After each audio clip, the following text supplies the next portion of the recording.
Ok, donc on reprend FF8. Alors, je vais juste vous expliquer un petit truc. Euh, donc en fait, je vais vous expliquer un peu comment ça va se passer.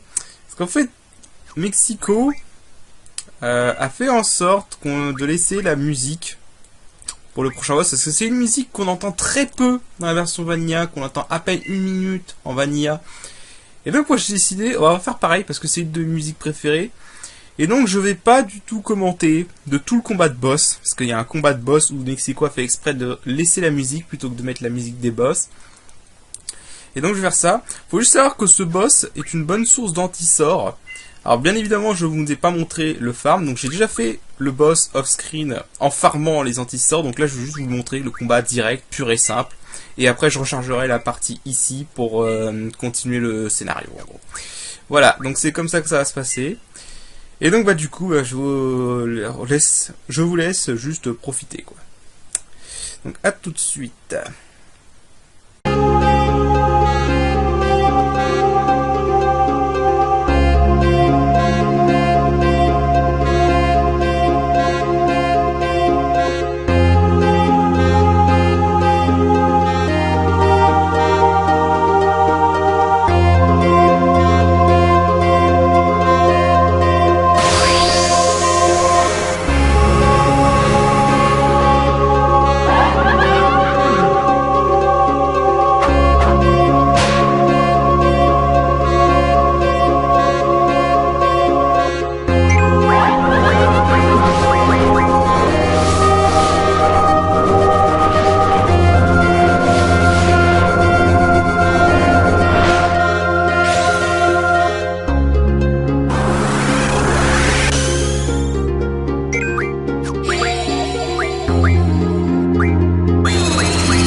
Très franchement, pour moi, c'est un des boss fights les plus durs du scénario dans ce mode.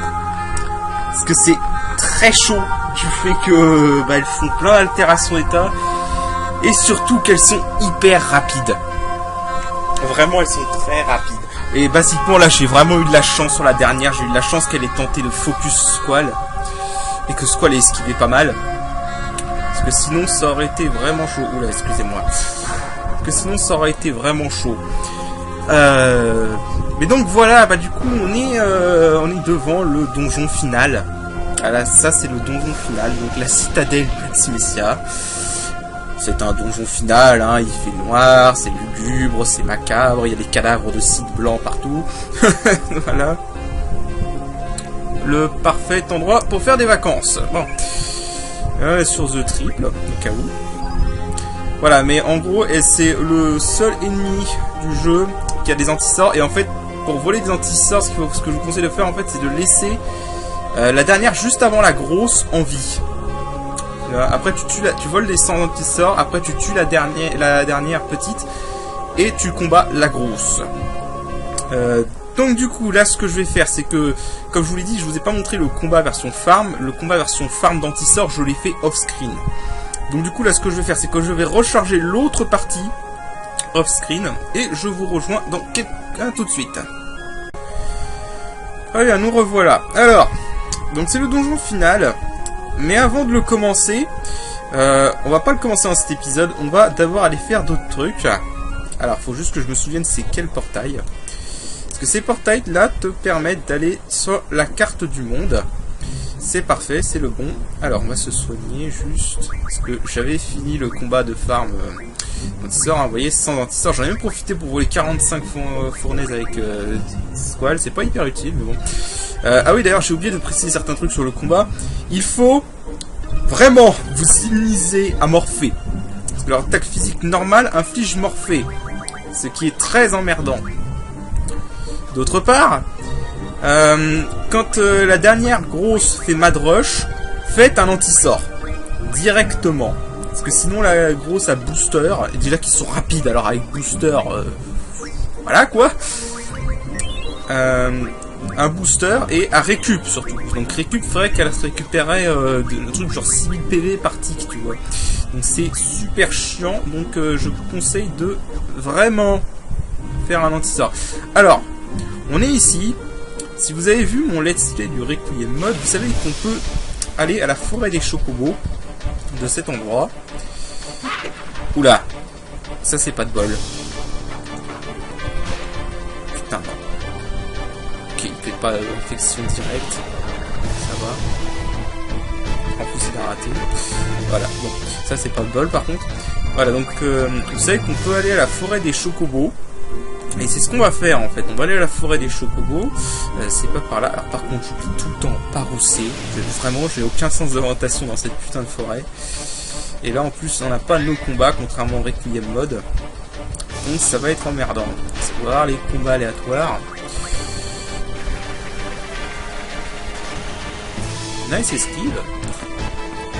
C'est vraiment bien ça que dans ce FF on peut fuir même quand le menu est ouvert. Parce que dans les autres FF, putain, tu te fous de ma gueule, j'ai à peine de faire un pas quoi. Dans les autres FF, je disais donc, on ne peut pas fuir quand le menu est ouvert. C'est un peu chiant. Donc c'est un peu chiant, mais ici on peut, fort heureusement, parce que sinon, putain, qu'est-ce que ce serait chiant. Alors, en fait, ça c'est un truc que je trouve con dans tous les FF. Alors, elle est perdue par où cette forêt? Vraiment, je me souviens plus. Je crois que je vais peut-être faire un cut, parce que là, si on se tape des combats aléatoires sans arrêt, ouais, je vais faire un cut, jusqu'à ce que je trouve la forêt. Et je vous rejoins, parce que sinon, j'ai pas envie de vous taper tous les combats aléatoires. Donc du coup je vous rejoins dès que j'ai trouvé la forêt. Ok, c'est bon, donc je l'ai trouvé. Donc, comme vous le savez, si vous avez vu mon let's play du Requiem mode, vous allez ici et vous pouvez trouver un chocobo. Ah oui, il peut me donner quelque chose. Choco-légumes. On vous a volé 600 giles, ok. De toute façon, maintenant à ce stade, les giles, bof. partir avec le chocobo. Bien. Donc c'est la grosse utilité des chocobos dans ce mode, c'est de quitter cette zone et de revenir à l'hydre. C'est vraiment la seule utilité dans ce jeu. C'est un peu dommage que les chocobos sont pas plus utiles dans ce jeu. Alors par contre, je déteste cet endroit, je me perds tout le temps, mais bon là au moins avec le chocobo on n'a pas de combat aléatoire. Ça c'est bien. Mais par contre, bonjour, pour te repérer, je déteste cet endroit. Et je crois que je suis complètement du mauvais côté en fait. On peut au moins un petit peu dézoomer comme ça. Voilà, c'est bon. Ok, j'ai trouvé le bon endroit. On va le mettre comme ça. Voilà, maintenant il faut longer toute la côte est des stars pour atteindre notre vaisseau. Pour atteindre l'hydre. Alors, donc en fait là, ça se voit peut-être pas très bien.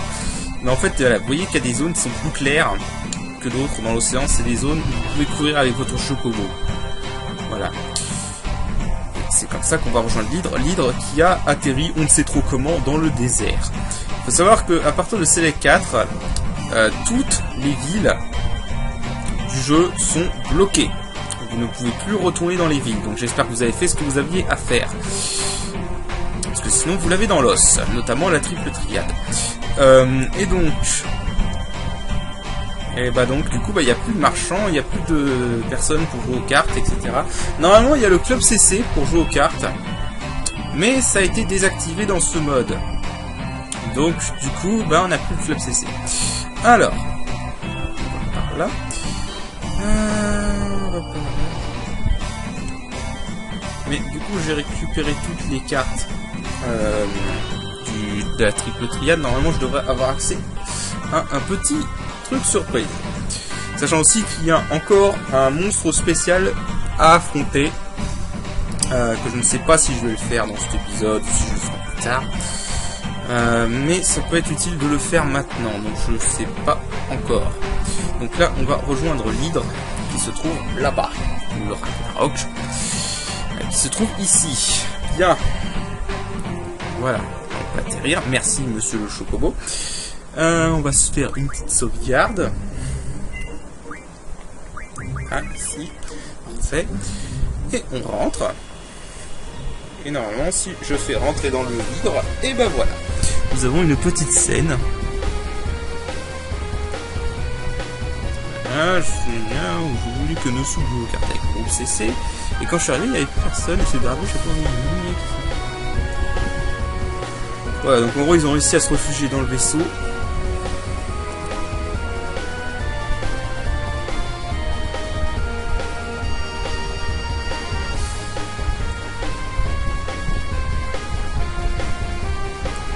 Voilà, donc en fait le truc c'est que le club CC ne joue plus aux cartes avec vous. C'est dans le CD4 parce que c'est le grabuge. Ceux sont mis d'accord, si tu essayes de les défier, hein, si tu essaies de les défier, ils n'essayent pas. Voilà. Enfin, ils t'ignorent. Normalement, il y a tout le club CC. Si vous jouez dans la version normale, vous pouvez rejouer.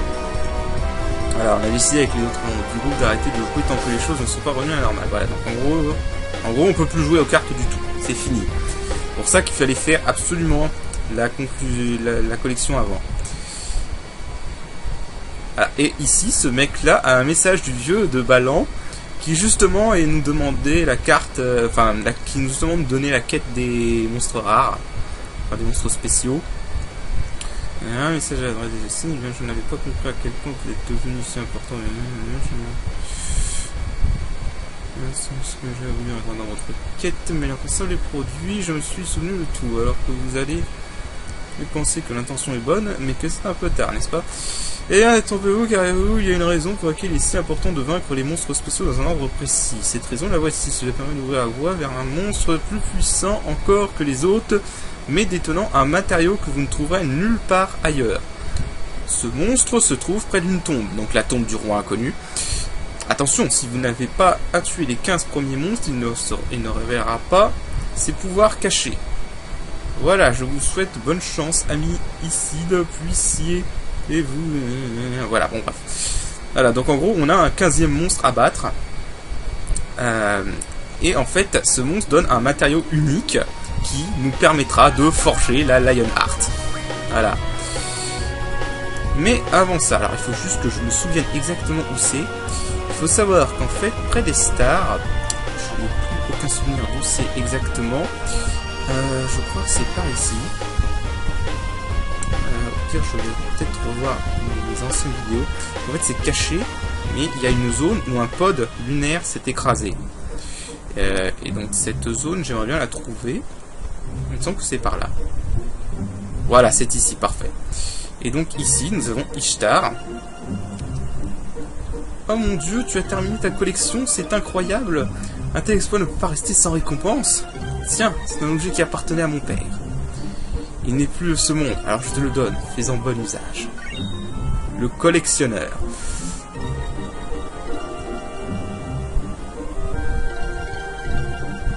Voilà, donc on peut plus non plus jouer aux cartes contre la reine des cartes. Sale pute. Bref. Alors, le collectionneur, qu'est-ce que c'est le collectionneur? Eh ben, le collectionneur, c'est un objet spécial de ce mode qui permet d'apprendre mode carte. Rien que ça. Eh bien, nous allons l'apprendre. Pif orbital, ils sont fous là, qui ça va aller. Et mode carte, bah, ça va nous permettre de transformer les cartes. Évidemment, vous vous doutez bien qu'on ne peut plus faire de quête annexe, enfin qu'on ne peut plus faire de cartes, de parties de cartes. Et donc, en gros, toutes ces cartes sont uniques. Vous ne pourrez pas en transformer d'autres. Donc là, il faut, si vous voulez transformer des trucs spéciaux, bah, faut avoir fait votre stock avant le CD4. Donc voilà. Je regarde juste un peu ce que je peux faire. Sauf si vous avez collecté 20 cartes. Je crois qu'il y a une carte que si vous la transformez permet d'avoir la compétence mode carte. Je crois que c'est les chumis. Je suis pas sûr. Non, c'est écorché. Voilà, 10. Je crois que c'est ça, c'est le Gassinor. Donc 10 écorchés. Si vous arrivez à collecter 10 écorchés, vous pouvez faire le Gassinor. Le Gassinor qui vous permet d'avoir mode carte, qui permet d'avoir carte, qui permet de transformer les monstres en cartes. Voilà. Mais voilà, donc c'est comme ça qu'on fait. Donc maintenant, comme de toute façon, on n'a rien de mieux à en faire, des cartes, à ce stade, et bah on va tout transformer. Voilà, on va transformer toutes les cartes, absolument toutes. Parce que de toute façon, on n'a rien de mieux à faire, donc autant ne pas s'en priver. Voilà, passage on obtient 10 mégalixirs, ce seront peut-être les seuls mégalixirs du jeu, donc habituez-vous. Voilà, on va tout transformer parce que il n'y a vraiment rien de mieux à en faire. Donc, on va transformer toutes les cartes qu'on peut transformer. Parce que de toute façon, on ne peut plus jouer à la triple triade. Donc, autant tout faire.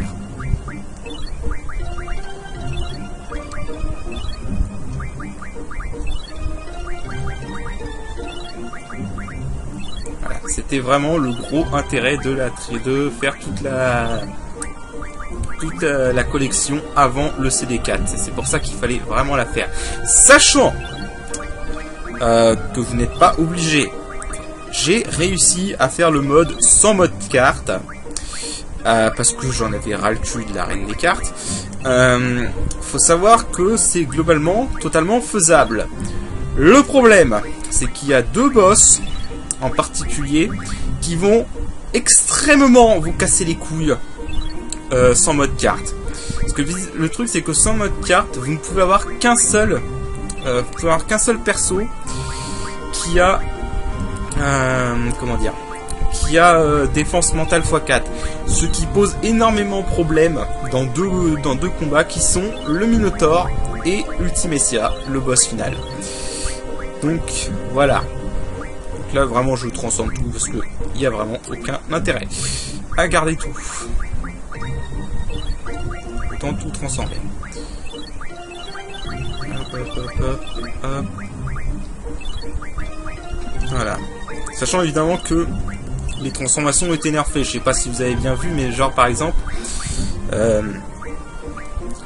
Bahamut, la carte Bahamut nous a donné que 10 mégalixirs dans la version de base, il nous en donne 100.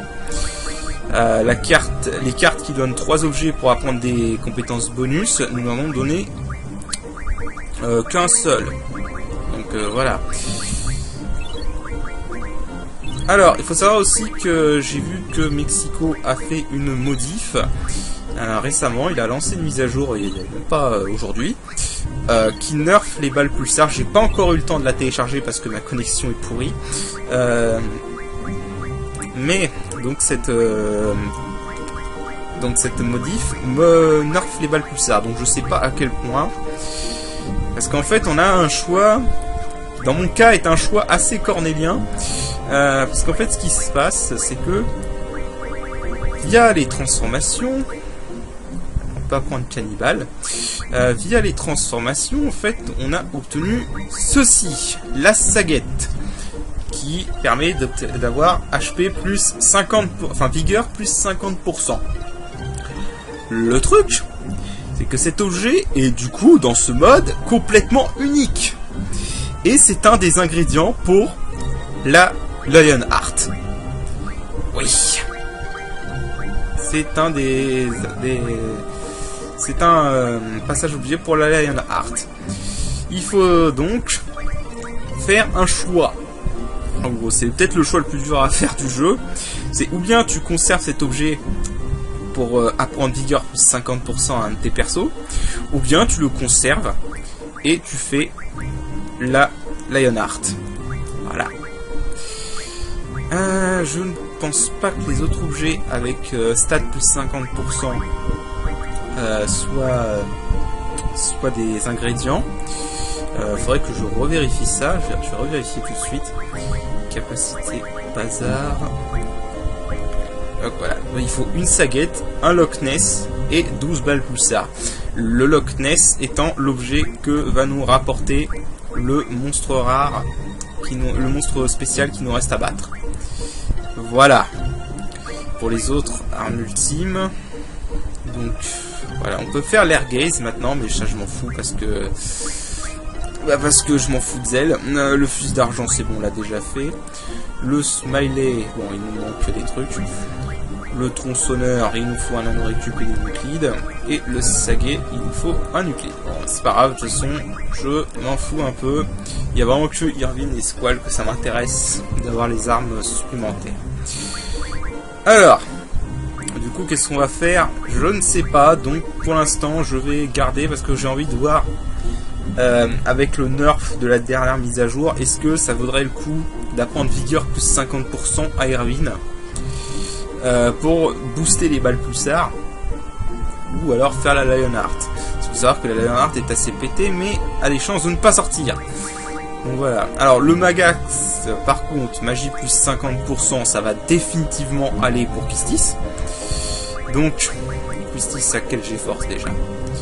Alors, Shiva, Ondine, Tonberry, et bien nous allons l'apprendre à Tonberry, parce que Quistis c'est ma magicienne, globalement.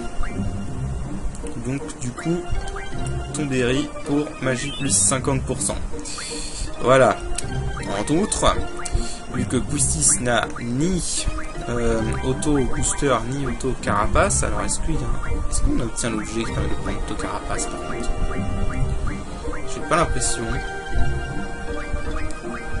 J'ai pas l'impression qu'on a l'objet pour apprendre l'auto carapace. C'est pas grave. Bon, bah, du coup, il y aura un des 3 persos qui n'aura pas auto-carapace. Il me semblait qu'il y en avait un qui donnait auto-carapace. On a 2 pieds de biche donc pour auto-blindage, ça je vais voir après. The Speedy pour auto-booster, pareil, je vais la prendre à Quistis, parce que c'est la seule qui ne l'a pas encore. Donc, Tonberry toujours. Parce que Tonberry n'a rien d'autre. Amorce, je crois que c'est la contre-attaque, donc ça je m'en fous un peu. Trilogie, ça me permet d'avoir... d'avoir des tripes, ça permet d'avoir des tripes. Metemsi, ça permet Metemsi, on peut le changer pour avoir ranimé. Alors là je vois on peut apprendre cannibale, mais je me demande est-ce qu'il a supprimé les buffs de stats. Je ne sais pas. Sinon ça peut être intéressant. Donc l'anti-choc mental. Alors, l'anti-choc mental, faut que je fasse gaffe. Donc là, j'ai L-Train qui est en train de la prendre. D'ailleurs, il va falloir que je finisse de la prendre. Ah, il lui manque quand même 70 pour la... Non, 80 PC pour l'avoir. Il va falloir que je fasse gaffe. Donc L-Train, il est associé à Squall, je crois, si je me souviens. Ok. Donc, il faut que je la prenne. Alors, je fais... Ce que je vais faire, en fait, c'est que je vais pas la prendre à Irvine. Pourquoi? Parce que Irvine, je m'en sers souvent pour les altérations. Je mets souvent des altérations d'état à Irvine pour booster le crisis level. Et donc, du coup, je vais pas lui apprendre défense mentale x4. Par contre, je vais la prendre à Kistis parce que Kistis, son limite break, je m'en fous un peu. Même si pour le monstre spécial qui reste, ça peut être intéressant. Alors, donc du coup, on va la prendre à Kistis. On va pas le mettre sur Tomberry cette fois. Kistis, tu as... pourquoi pas Alexander? Est-ce qu'il a de la place, Alexander, encore? Alexander a de la place, c'est parfait. Donc, pour Kistis, on va lui apprendre anti-choc mental à Alexander. Voilà. Alors, je vais voir mettre MC, puis on va lui apprendre ranimer. Ouais. Attaque mentale A. Alors, attaque mentale A, ça, faut que je vérifie. Est-ce que mes persos l'ont? Les persos l'ont tous, donc ça sert à rien. Parce que je vais en avoir besoin pour un prochain boss. D'ailleurs, en parlant de prochain boss, du coup, ce que je vais faire, parce que j'ai vu que j'ai transformé des sanguines. Enfin, que j'ai eu des sanguines. Donc, il y a Weirdo aussi d'ailleurs. Du coup, canine provincial. J'ai pas eu des sanguines. J'ai pas eu des sanguines. Bah si, j'ai des sanguines. Ah, c'est pas créa magie mentale, c'est médical. Non, temporel. Ah non, c'est protectrice pour Cénis, c'est vrai. Le temps que ça revienne. Alors, protectrice. Voilà, sanguine. Sanguine, ça permet de créer 20 saignées. J'en ai 69 sur Squall. 0 sur Erin, 0 sur Pustis. Donc c'est pas mauvais, c'est pas bon. Donc, faut que... je vais en donner 100 à Pustis. Une Squall. Et histoire de pas en gaspiller, on va en donner une à Linoa que je donnerai à... répartirai ensuite. Là on peut créer 5 boucliers. Là on peut 40 blindages. 20 bonbons, bon les bonbons, voilà. Les bonus vigueur. Ça on va peut-être les donner, les bonus vigueur. Actuellement, Squall a toujours plus de vigueur. Mais je me dis que si je fais la Lionheart pour Squall, dans ce cas, c'est plutôt Irvine qui aura besoin de points de vigueur, donc je vais tout donner à Irvine. Voilà, parce que la Lionheart est très puissante, donc voilà. Donc l'amour bestial, ça augmente la compatibilité avec les G-Force, ça sert donc à rien, parce que je ne sers pas des G-Force. Rayon, ça on va le voir après. Vierge, V-Shock, Shockwave, je m'en fous. Globalement, je crois que pour l'instant, ce sera tout. Auto-blindage, je la prendrai peut-être tout à l'heure. Vitesse plus 30%. Alors que la Saguette, le Lacan et l'Adamantine.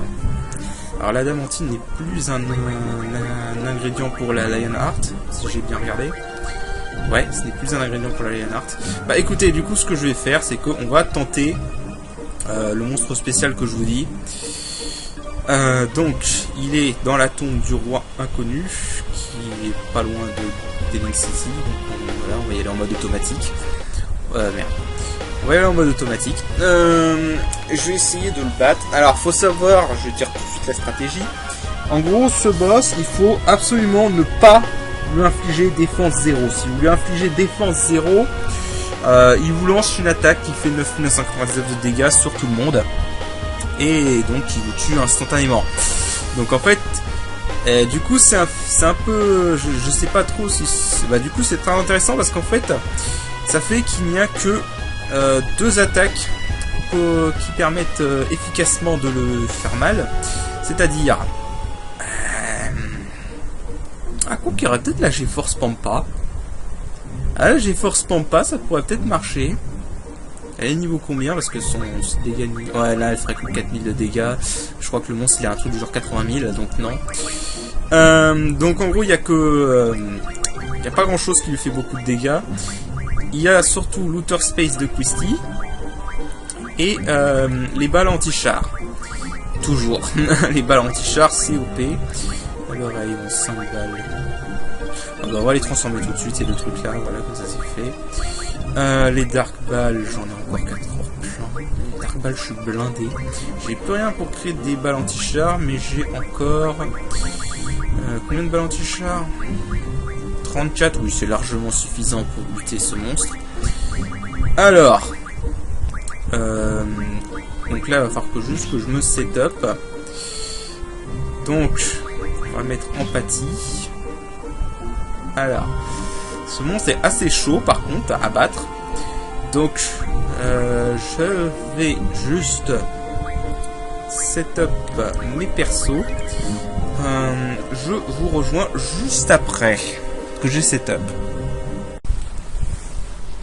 Ok. Donc j'ai fait les tests off-screen. Alors j'ai laissé Irvine et Quistis sous statut effect, donc avec blind et silence, parce que j'ai pas envie qu'ils meurent du poison. Alors en fait, il y a une stratégie pour le battre assez facilement.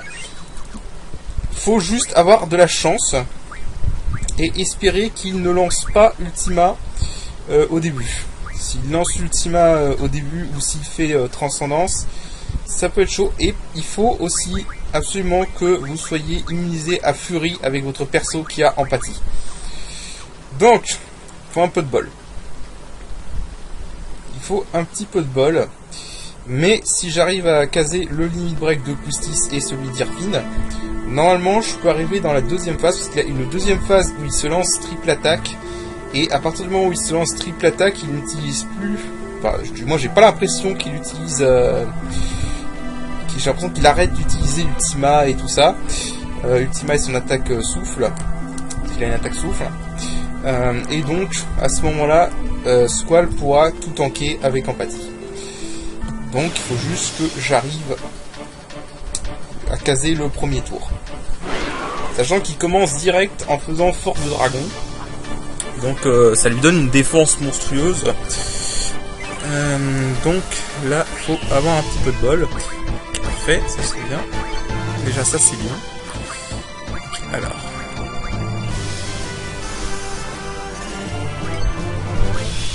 Ok. Donc là c'est bien. Ah donc je fais Looter Space de Quistis parce que Looter Space ignore la défense.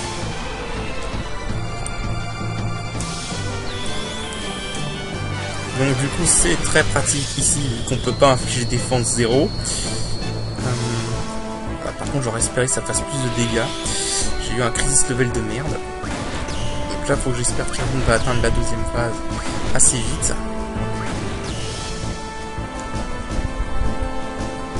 Ok, triple attaque. Donc voilà, là à partir de là, normalement je devrais réussir à gagner le combat. Ok, il n'y a pas d'autre altération que Fury. Donc ça devrait être bon. Là, juste pour gagner du temps, on relance l'altération et normalement ça devra être bon.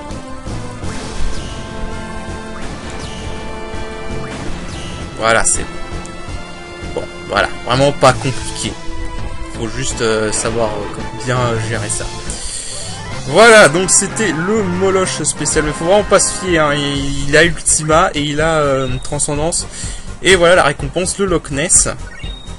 Et donc s'il fait Transcendance, faut absolument lui faire... faut absolument lui infliger...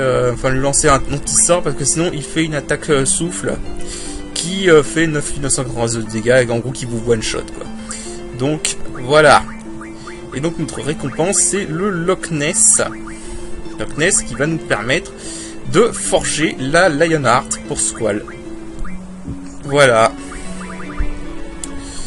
Et bien, ne perdons pas de temps. Bazar. Lionheart. Alors. Bon.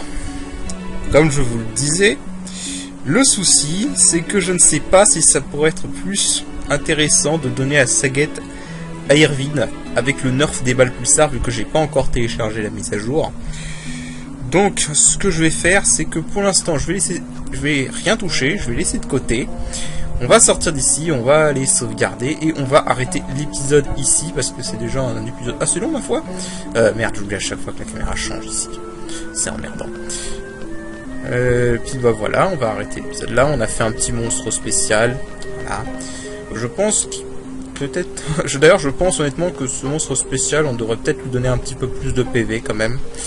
Je veux dire, c'est quand même censé être le dernier, je verrais bien un truc du genre 200 000 PV, tu vois. Enfin bref, c'est juste mon avis personnel. Mais voilà. Du coup, on sauvegarde. On va sauvegarder plutôt là. Je préfère faire des sauvegardes toujours pressées, faut qu'il y ait un problème avec le record. Et donc, bah voilà, donc moi je vous dis à la prochaine. Allez, salut!